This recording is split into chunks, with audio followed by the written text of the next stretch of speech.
오늘은 영적 깨달음으로 점프하기 이런 제목으로 말씀 한번 나누려고 합니다. 마태복음의 말씀에 2장을 함께 읽었는데요. 마태복음 1장을 여러분 딱 펴시면 예수님의 족보가 소개되어 나옵니다. 아브라함부터 시작을 해서 쭉 예수님의 그 다윗의 후손으로 내려오신 그 족보를 소개를 해주고 있어요. 이 족보는 일종의 하나님의 나라가 어떤 곳인가, 하나님이 다스리시는 세상은 어떤 곳인가, 5명의 여인이 등장을 하죠. 여인들은 결코 등장할 수 없는 것이 족보의 세상이었는데, 그런데 예수님의 족보에는 여인들이 등장을 해요.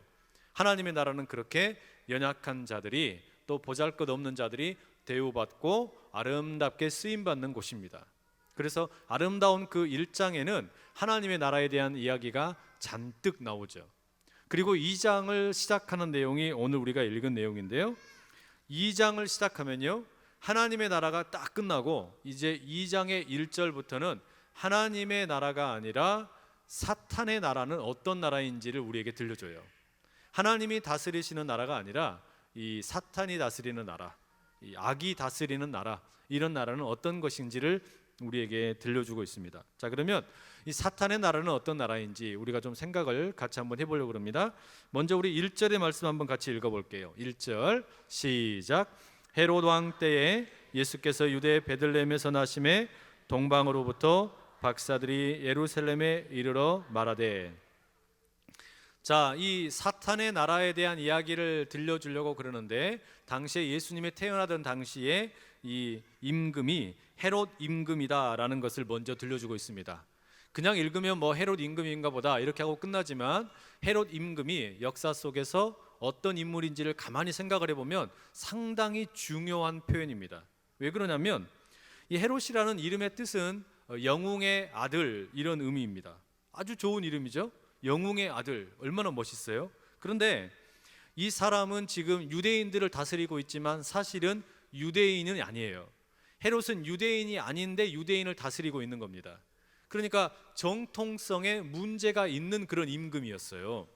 이를테면 여러분, 우리나라 한국 사람들을 다스리려고 저기 중국 사람이나 혹은 일본 사람이 임금이 된다고 생각을 해보세요. 기분이 어떻겠어요? 기분이 별로 안 좋겠죠? 그러면 한국 사람들이 그런 외국 출신 임금에 대해서 별로 호의적이지를 않을 겁니다. 이 헤롯이라는 사람은 이둠의 출신이에요. 더 쉽게 표현하면 에돔 출신입니다. 그러니까 에돔 출신인데 어쩌다 보니까 이 사람이 유대인들을 다스리게 되었는데, 유대인들이 싫어한단 말이에요. 그러니까 이 백성들의 마음을 좀 사야겠는데, 그래야 자기가 통치하기가 쉽지 않겠어요? 그래서 어떻게 하냐면 정략 결혼을 하게 됩니다.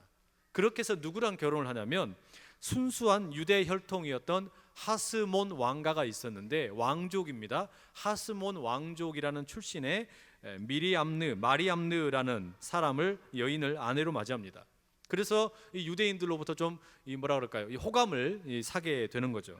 그런데 이 마리암느라는 이 여인이 이 숙부였던 요셉이라는 사람과 불륜을 저지른다고 헤롯이 의심을 하게 돼요. 자기가 마누라로 삼기는 삼았는데 이 아내가 숙부와 바람을 핀다라고 생각이 되니까 갑자기 그냥 이 마음에서 그냥 화가 치밀어 올라가지고 헤롯이 갑자기 미쳐버리는 거예요.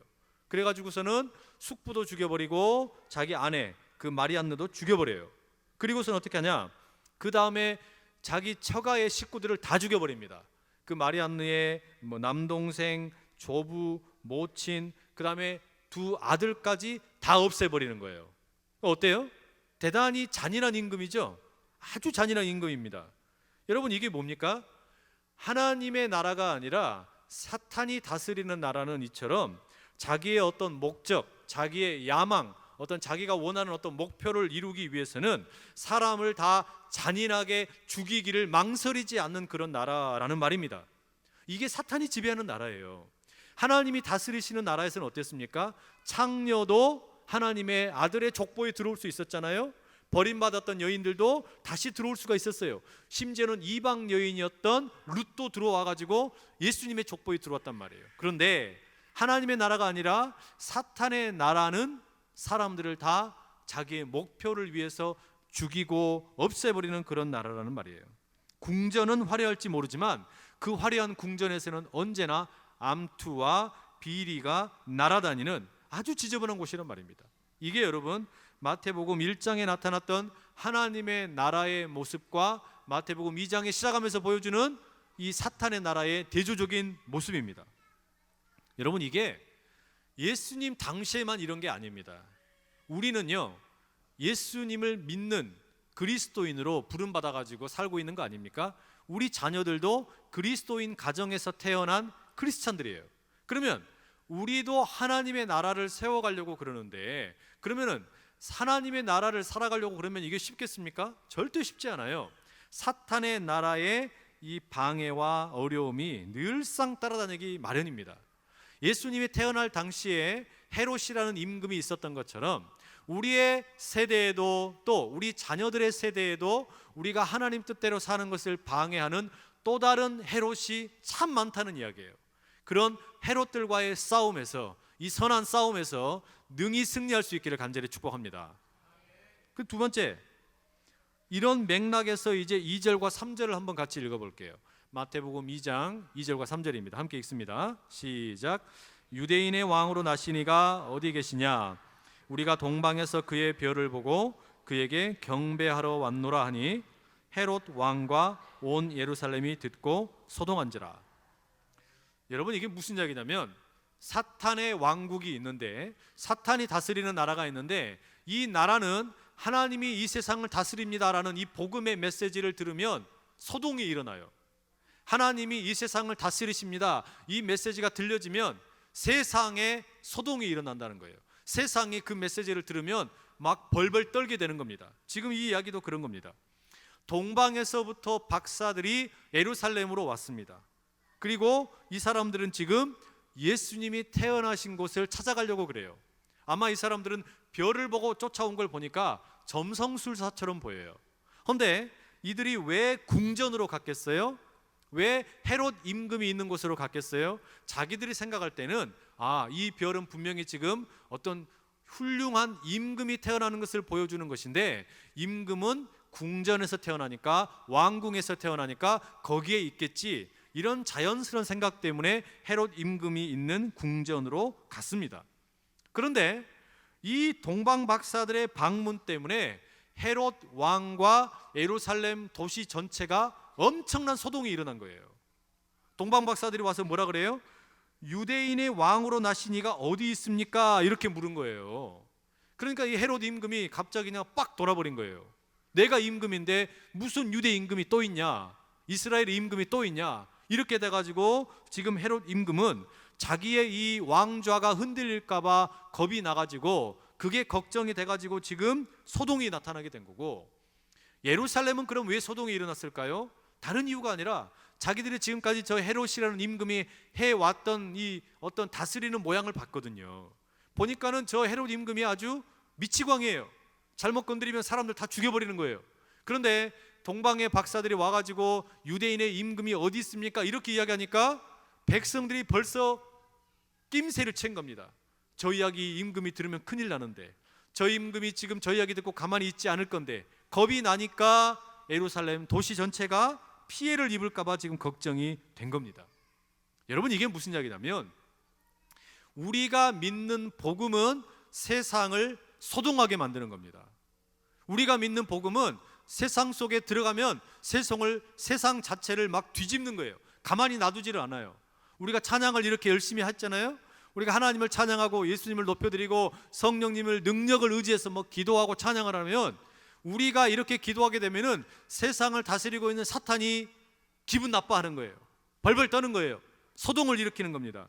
그러면서 혹시라도 자신의 다스리는 영역이 움츠러들까봐, 사탄의 다스리는 그 영역 자체가 빼앗겨질까봐, 이 빛이 들어와가지고 어둠이 사라지게 될까봐, 이 걱정 때문에 세상이 벌벌 떤다, 이런 말이에요. 그러니 여러분, 하나님의 말씀을 붙들고 복음을 붙들고 사는 여러분 때문에 세상이 소동할 수 있기를 축복합니다. 이 믿음이 있어야 돼요.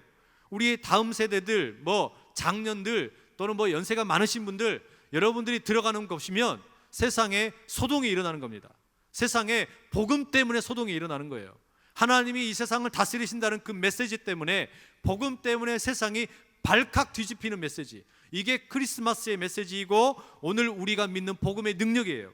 복음은 우리에게 복음이 들렸을 때 우리 한 사람 한 사람을 지배하고 있었던 어둠의 세력이 물러가고 빛이 비추어진 게 된 것처럼 어둠의 영향력 아래에 있던 사람들이 이 복음의 메시지로 인해서 뒤집어지는 거예요.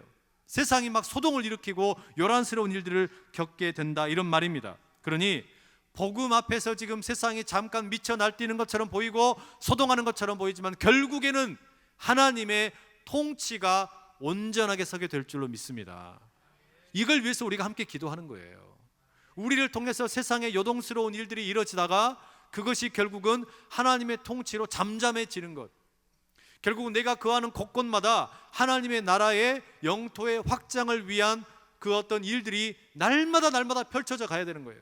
내 삶의 순간순간들을 통해서 하나님의 그 나라가 어둠의 영역들을 물리쳐내고 소동을 일으켜서 하나님의 그 통치가 굳건하게 서게 되는 것, 우리의 생애를 통해서, 우리의 다음 세대를 통해서 멋지게 이루어져 가기를 간절히 축복합니다. 그 다음에 이 메시지 속에서 우리가 또 하나 기억해야 되는 건 뭐냐면, 이 하나님의 복음과 사탄의 나라 사이의 이 전쟁, 오늘 우리 새벽에도 살펴보았던 믿음의 선한 싸움, 여러분 이거는요 제일 먼저 일어나는 곳이 어디냐면 우리 마음이에요. 우리 마음에 이 싸움이 제일 먼저 일어나요. 날마다 내가 예수님을 믿는다고 고백을 하면서도 때때로 우리는 이 싸움 때문에 마음속에서 엄청난 고민을 하고 갈등을 하고 어려움을 겪을 때가 많지요. 내가 진짜로 하나님 붙들고 하나님의 통치를 믿고 살아야 될지, 아니면 흔들리는 채 그냥 살아가지고 세상으로 넘어가 버릴지, 맨날 우리의 마음이 조석으로 변하는 겁니다. 아침에는 이리 갔다가 저녁이 되면 이리 갔다가 왔다 갔다 하는 거예요. 이게 결국은 우리 마음이 전쟁터다, 이런 말입니다. 철저한 준비와 작전을 토대로 유대인의 임금으로 나신 이 아기 예수님을 헤롯 임금이 어떻게 합니까? 잡아 죽이려고 그러는 거예요. 이 유대의 동방 박사들, 이제 동방에서 찾아온 그 박사들의 소식을 듣고 그래, 유대인의 임금이 이 땅에 태어났다, 나를 대신해서 살려고 그런다, 그러면 내가 아이들을 다 죽여버리면 되겠구나. 그래야 어떻게 합니까? 그 근방의 아이들을 다 씨를 말려버리려고 그런 거 아니에요?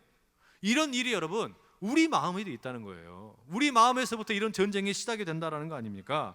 이런 자기의 목적을 위해서 앞에 있는 동방 박사들 앞에서는 그냥 얼굴 표정 하나 변하지 않고 뭐라 그래요? 유대인의 왕으로 나신 분이 지금 어디 있습니까? 이렇게 묻잖아요. 그런데 속내는 뭐였어요? 마음속에는 거짓의 영이 꽉 잡고 있으니까 내가 그 아기를 죽여버려야지, 그 아기를 내가 죽이면 내가 계속해서 임금 될 수 있겠지, 이런 생각에 마음에 사로잡혀 있으니까 이게 얼마나 많은 사람들에게 피눈물을 일으킵니까? 여러분, 하나님의 이 복음과 사탄의 나라 사이에서 일어나는 이 전쟁, 결코 멀리서 일어나는 게 아니라 우리 마음에서부터 일어난다는 걸 우리가 명심해야 됩니다. 내 한 사람이 얼마든지 악한 일에 도구로 쓰임받을 수 있다는 말이에요. 나도 얼마든지 사탄의 앞잡이가 될 수 있다는 말이에요. 내 마음이 깨어있지 않으면, 내 영이 깨어있지 않으면 나도 얼마든지 하나님이 기뻐하시는 하나님의 통치 가운데 있는 게 아니라 때때로 너무나 어이없이 사탄의 도구로 쓰임받을 수 있다는 말이에요. 그러니 여러분, 우리가 정신을 바짝 차리고 하나님의 은혜를 사모하면서 날마다 빛에 거할 수 있기를 간절히 축복합니다. 여러분, 그러니 바로 그런 이유 때문에 하나님께서는 우리 모두를 강한 군사로 훈련시키기를 원하시는 겁니다. 오늘 여러분, 이 메시지를 전하는 오늘이 1월 6일입니다. 작년 1월 6일이 수요일이었어요. 1월 6일 수요일 날 제가 뭘 했냐면 수요일 날 로마서 강해를 시작을 한 날이었어요. 그 로마서 강해를 시작한 날이 1월 6일인데 그날 제가 했던 이야기가 있습니다. 기억을 하실지는 모르겠어요. 1월 6일은 교회력으로 우리 교회에서 그 처치 캘린더라는 게 있어요. 교회에서 지키는 중요한 명절들을 기록해 놓은 달력입니다.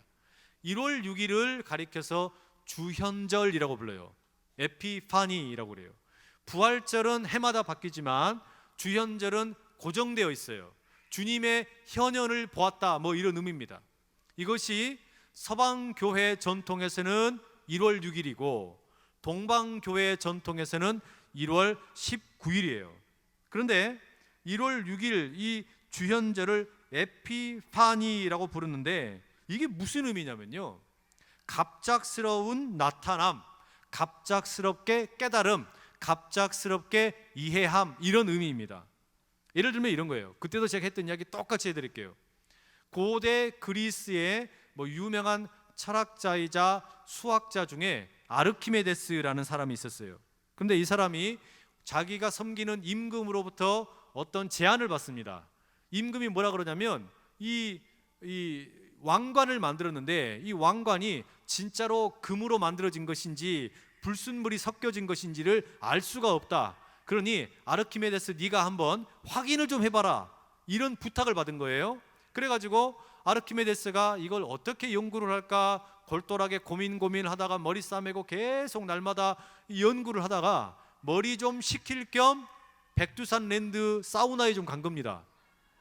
사우나에 가가지고 이 물이 꽉 차 있잖아요, 목욕탕에. 거기에 들어갈 때 무슨 일이 생겨요? 자기 몸이 목욕탕에 딱 들어가니까 물이 넘치는 거예요. 이걸 보면서 갑자기 탁 깨달음을 얻는 거예요. 그때 외쳤던 말이 뭐예요? 학원 이름에 많죠. 학원 이름에 유레카 이렇게 한 거 아닙니까? 유레카, 깨달았다, 이런 말이에요. 내가 깨달았다.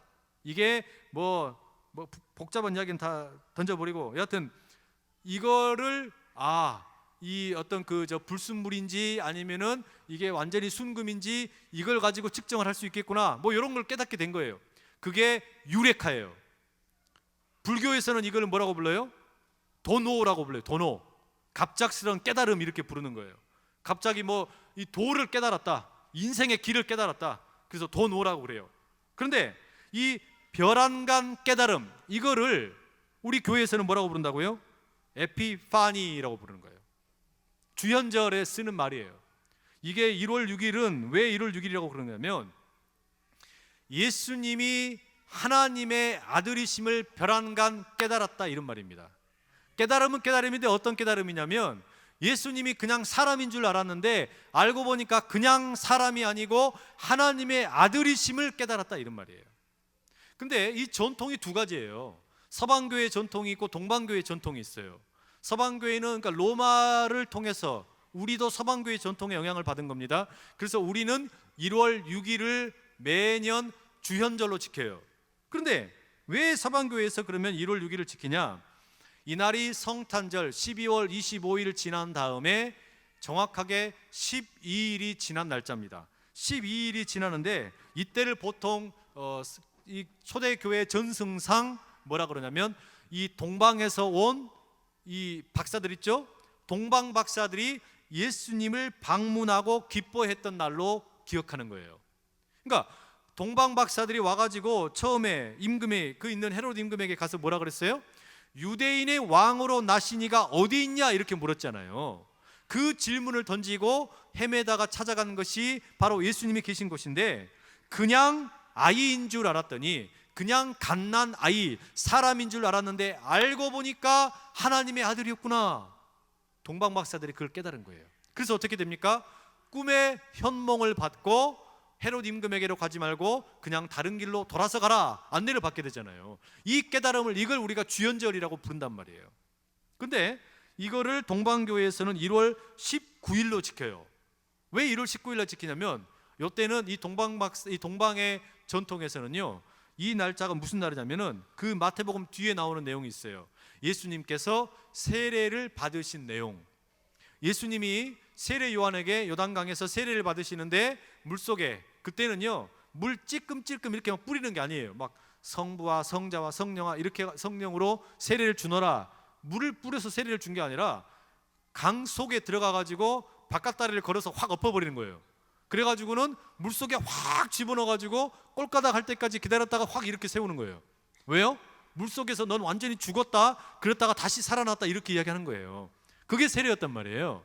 그런데 우리도 여름에 그렇게 세례를 한번 해보면 좋겠다라는 생각이 들어요. 지금 자빠트리에서 정말로 죽었다 살아나는 게 세례 아니에요. 그래서 여름에 이제 한번 연구해 보려고 합니다. 어디 저 수영장 뭐 이런 그 실내 수영장 이런 데 빌려가지고 그냥 다 이렇게 세례 받는 분들 다 모아놓고 성부와 성자와 성령의 이름으로 세례를 주노라 할 때 다 바깥다리를 탁 걸면서 확 눌러버리는 거예요. 그냥 그래가지고 꽉 눌러놓고 있다가 꿀꺽 해가지고 일어나려고 할 때 확 일으키는 거예요. 이제 그래가지고 진짜 죽었다 살아난 것처럼, 아 이래야 이게 진짜 세례 받는 느낌이다지, 그냥 물로 조금씩 뿌리니까 이게 받는 건지 안 받는 건지 이게 잘 이게 저 감성적으로 전달이 잘 안 되는 것 같아요. 그래서 하여튼 어떻게든 연구를 해봐가지고 앞으로 이제는 이 침례로 그냥 좀 해버려야 되겠다는 생각도 들어요.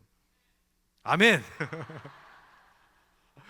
아마 아멘 하신 분은 세례 받으셨죠?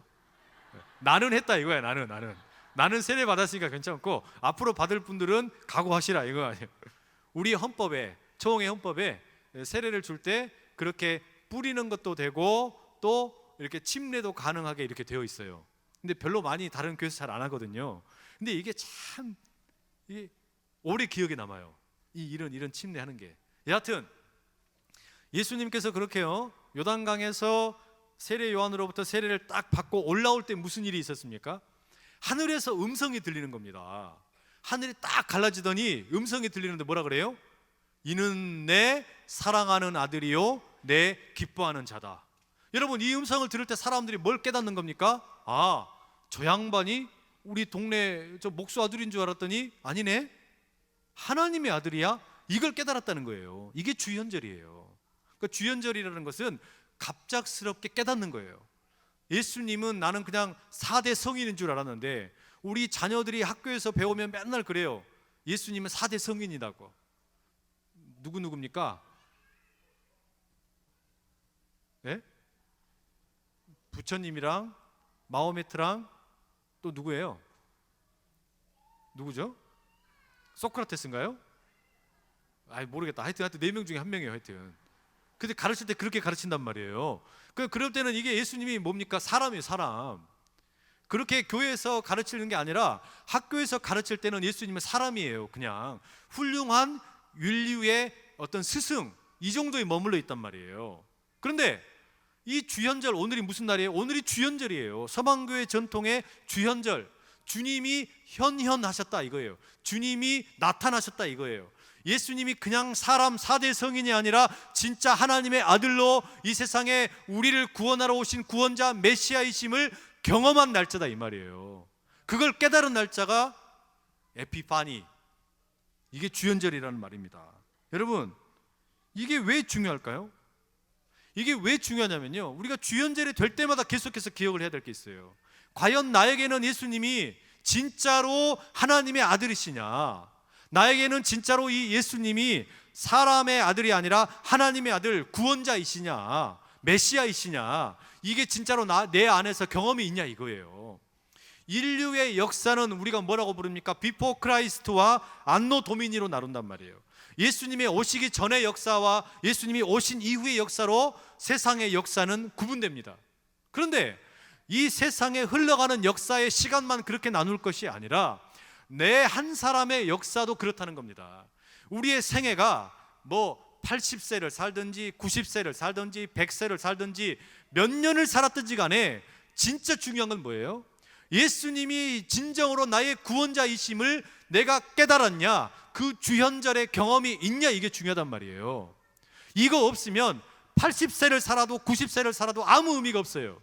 그러나 내 생애가 짧아도 아무리 적게 살아도 예수님이 내 인생의 주인이심을 제대로 만나고 그걸 고백할 수 있다면, 이 비포 크라이스트의 삶이 끝나고 안노 도미니의 인생이 시작이 된다면 그 인생은 진정한 복된 인생인 줄로 믿습니다.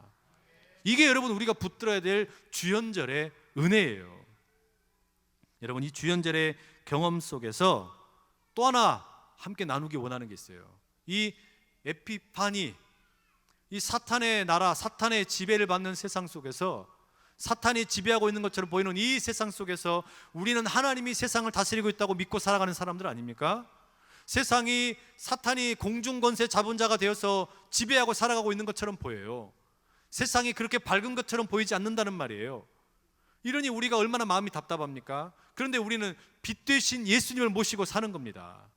여기 우리가 이 대림절부터 시작했던 이 촛불을 이렇게 켜놓았잖아요.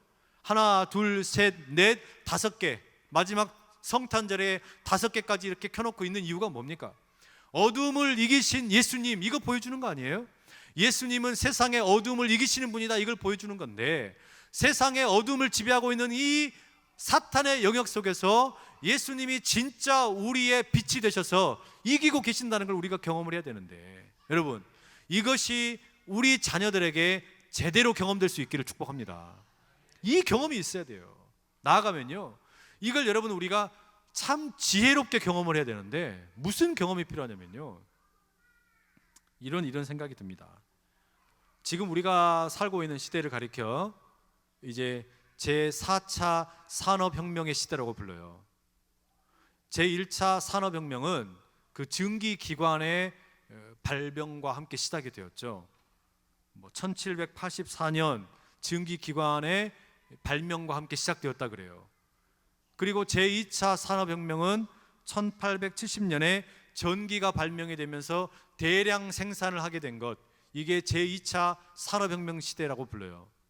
그리고 제3차 산업혁명은 대략 1969년에 처음으로 인터넷이 보급이 되고, 그리고 IT 혁명이 2000년대에 이제 일어나면서 수많은 정보 자동화 생산 시스템, 이런 것들이 지금까지 제3차 산업혁명을 주도해 왔어요. 그런데 제4차 산업혁명은요, 이제 완전히 또 다른 시대가 열린 거예요. 인공지능, 아티피셜 인텔리전스, 로봇, 저기 구글에서 만든 딥마인드에서는 만든 알파고, 이런 것이 가상과 실제가 혼합이 되면서 완전히 희한한 세상을 또 우리에게 지금 소개하고 있어요. 무인 자동차가 만들어진다 그러고, 그 입체 프린터, 3D 프린터가 막 만들어지고, 이제는 무인 공장 시스템만 만들어지는 게 아니라, 우리가 아디다스 같은 회사는요, 지금 스피드 팩토리 같은 회사가 만들어지고 있어요. 옛날에는 노동 집약형 그런 어떤 산업 시스템이었기 때문에 중국이나 이런 동남아 또는 아프리카 이런 데다가 공장을 만들고, 거기에서 대량 생산을 해가지고 대기업들이 물건을 자기들 나라에 갖다 팔았어요. 근데 이게 바뀌고 있어요. 어떻게 바뀌는 줄 아세요? 지금 중국에 있던 아디다스 회사가 공장을 문을 닫았어요. 어디로 갔냐면 다시 독일로 돌아갔어요. 그리고 미국으로 돌아갔어요. 왜냐? 이제는 노동력이 필요 없다는 거예요. 거기에 공장만 딱 하니 지어놨는데 로봇 하나 가지고 이 물건을 만드는데, 어떻게 만드냐면은 고객들이 인터넷으로 주문을 하는 겁니다. 아디다스 홈페이지에 들어가 가지고 나 이 신발 이런 색깔로 이렇게 만들어 주세요, 입력을 하면 스피드 팩토리에서 직접 만들어요. 만든 다음에 배달은 드론을 가지고 만들어서 집 앞에다 배달을 해줘요.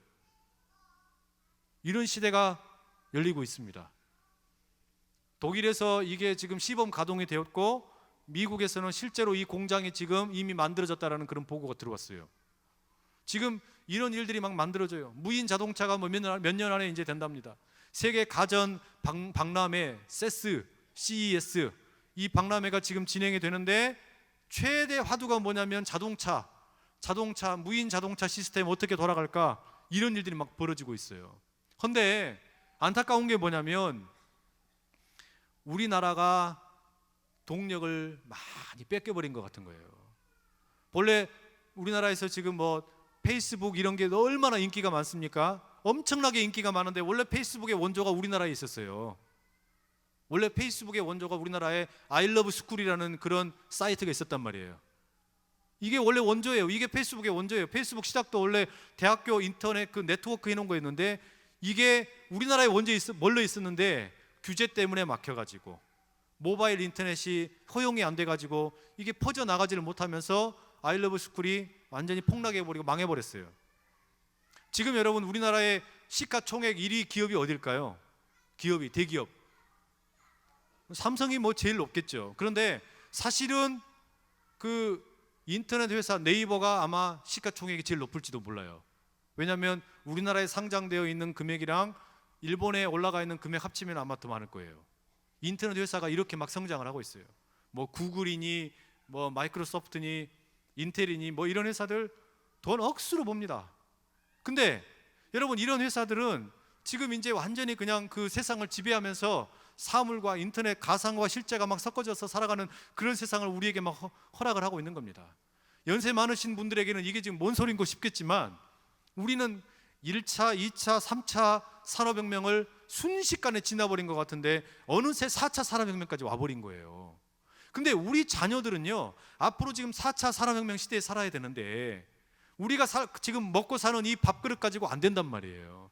근데 뭐가 필요하냐면은 하나님이 주시는 특별한 지혜가 필요해요. 하나님이 주시는 특별한 지혜를 받아서, 이게 에피파니의 경험이 있어야 되는 거예요. 아르키메데스가 경험했던 이 유레카의 경험이 있어야 되는 거예요. 하나님이 주시는 어떤 특별한 지혜가 우리 자녀들 가운데 한 사람만 경험이 되면 우리나라 전체를 먹여 살릴 수 있는 그런 일들도 벌어질 수 있다는 말이에요. 지금 우리나라에 이런 일들이 필요한데, 우리가 자녀들에게 예수 그리스도 안에 진정한 이런 새로운 발견과 새로운 가능성과 새로운 능력이 있다는 것을 우리가 가르쳐 줄 수 있기를 축복합니다. 왜 그러냐면요, 왜 우리에게 이런 일이 잘 일어나지 않냐면, 저는 그렇게 생각해요. 왜 그러냐면은, 왜 유럽이나 북미 대륙이나 이런 쪽에서 이런 IT 모든 것을 다 가져가 버렸을까? 물론 거기가 더 발전된 것들을 가지고 있기도 있겠지만, 그 세상 속에는 뭐가 있냐면은 유구하게 내려오는 전통의 자기네들의 어떤 신화, 어떤 그 뿌리 내린 문화, 이것을 고스란히 가져오는 그 문화 속에 기독교 정신이 들어있어요. 우리가 자녀들이 좋아하는 무슨 뭡니까 그 판타지 소설 같은 거 있잖아요.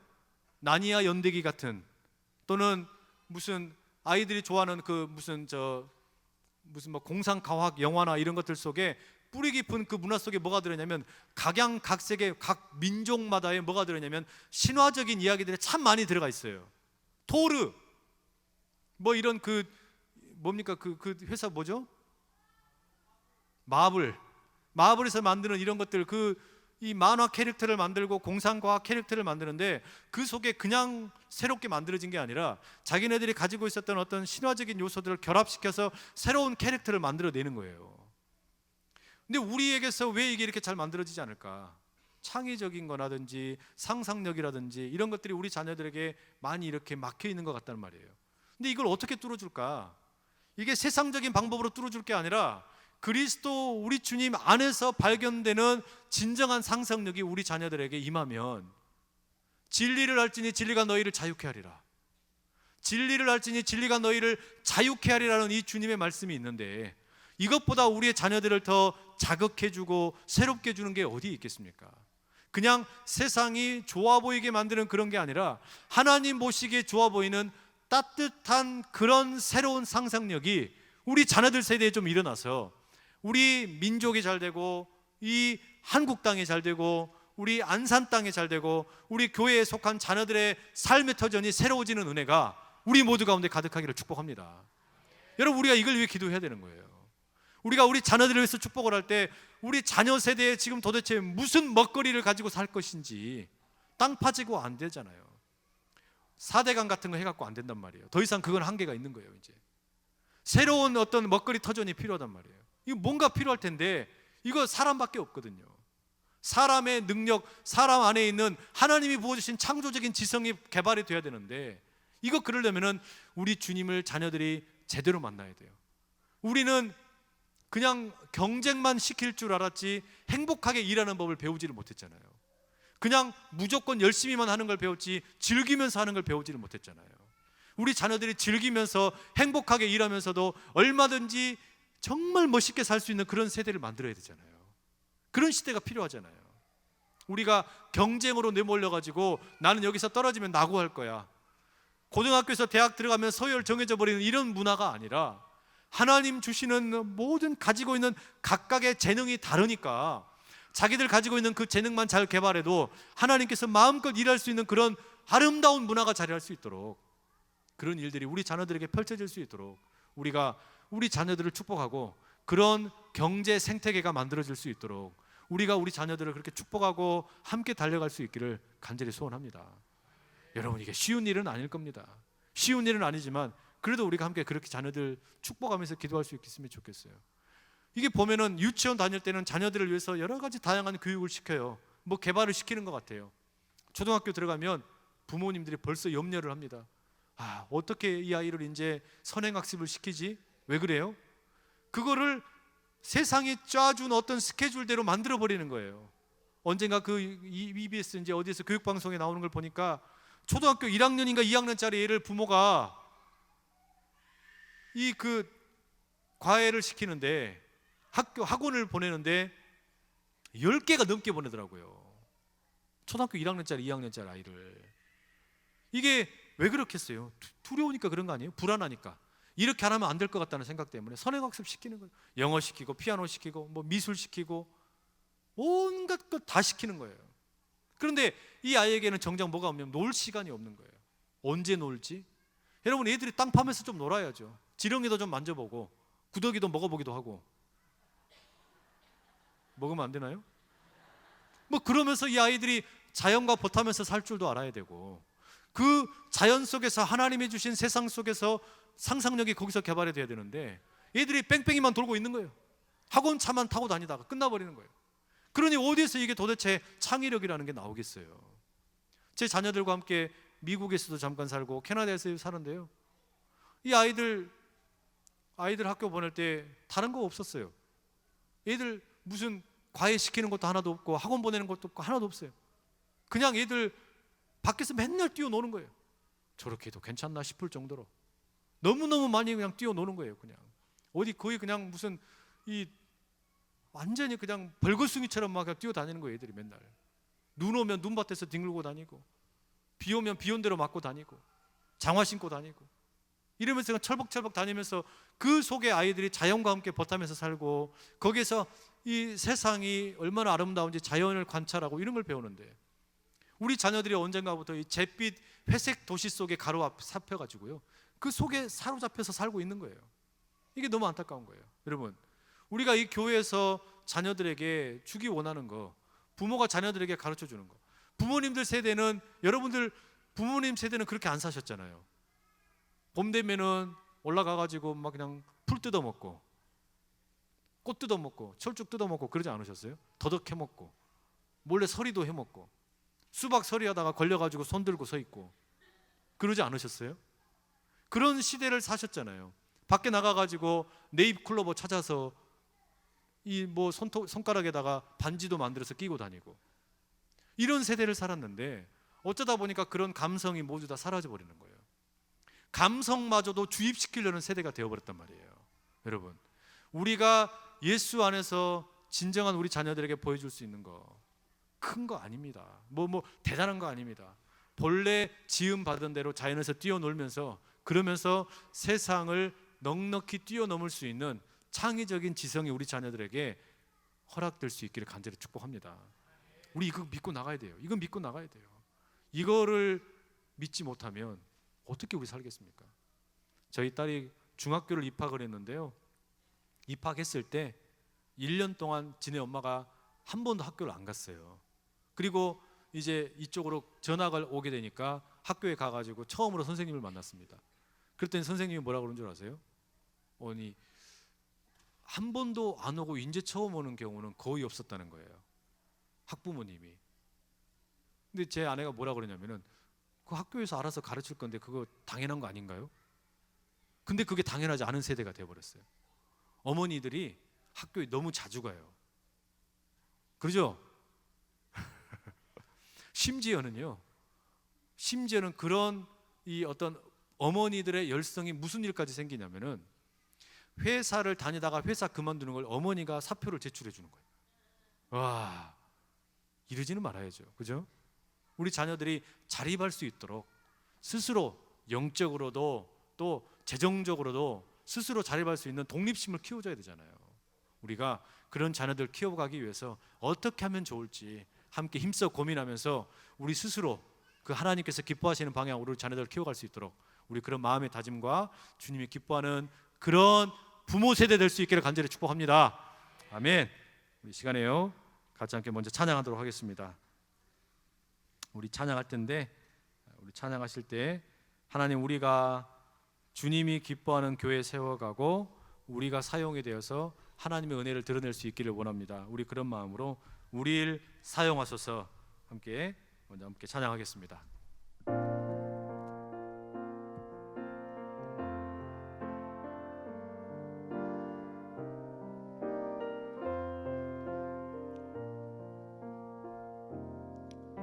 우리에겐 소원이 하나 있네. 주님 다시 오실 그날까지 우리 가슴에 새긴 주의 십자가 사랑, 나의 교회를 사랑케 하네. 주의 교회를 향한 우리 마음, 희생과 포기와 가난과 고난, 하물며 죽음조차 우릴 막을 수 없네. 우리 교회는 이 땅의 희망. 교회를 교회되게, 예배되게 우리를 사용하소서. 진정한 등에나 오늘 임하도록 우리를 사용하소서. 이 시간에요, 먼저 함께 같이 한번 잠시 기도하겠습니다.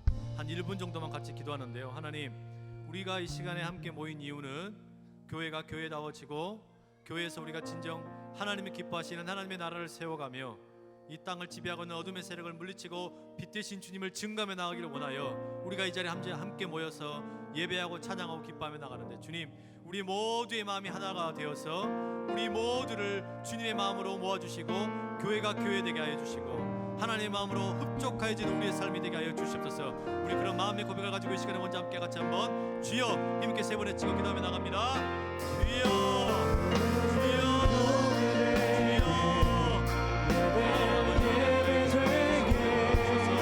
아버지의 사랑으로 덮어주시고 우리를 사용하소서.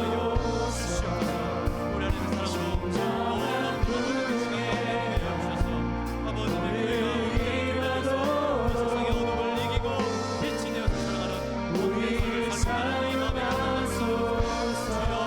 은총하여 주시옵소서. 어둠의 세상의 세력이 강해 보여도 어둠의 세력이 아무리 강해 보여도 빛의 세력이 우리가 승리하옵소서. 아버지의 마음으로 힘을 역사하여 주시옵소서. 아버지의 말씀을 보이게 아버지 교회를 세워가고 우리 자녀를 위하여 우리 주님과 없이도 주셔서 이끌어 자가 사용하여 주시옵소서. 사랑하는 아버지 하나님, 우리는 2017년 이 새해를 시작하며 2016년 묵은해를 보내고 새해를 맞이하며 2주 동안 특별 새벽 기도회를 힘껏 달려왔고, 오늘 이 시간 그 마지막 피날레의 자리로 이 새로운 하나님의 마음을 사모하며 철야 기도의 자리로 모였습니다. 이 시간 우리의 마음을 온전히 한데 모아서 주님 아버지 앞에 교회가 교회되기를 원하는 마음으로, 또 우리의 신앙이 새로워져서 다시 새롭게 되기를 원하는 마음으로, 우리의 자녀들을 축복하고 가정이 새로워지기를 원하는 마음으로 이 시간 함께 모였사오니, 주여 우리 모두를 온전히 주의 사랑으로 부여잡아 주시옵소서. 그렇게 함께 하실 주님께 영광과 찬송과 존귀를 올려드리고 거룩하신 예수님의 이름으로 간절히 기도드립니다. 아멘.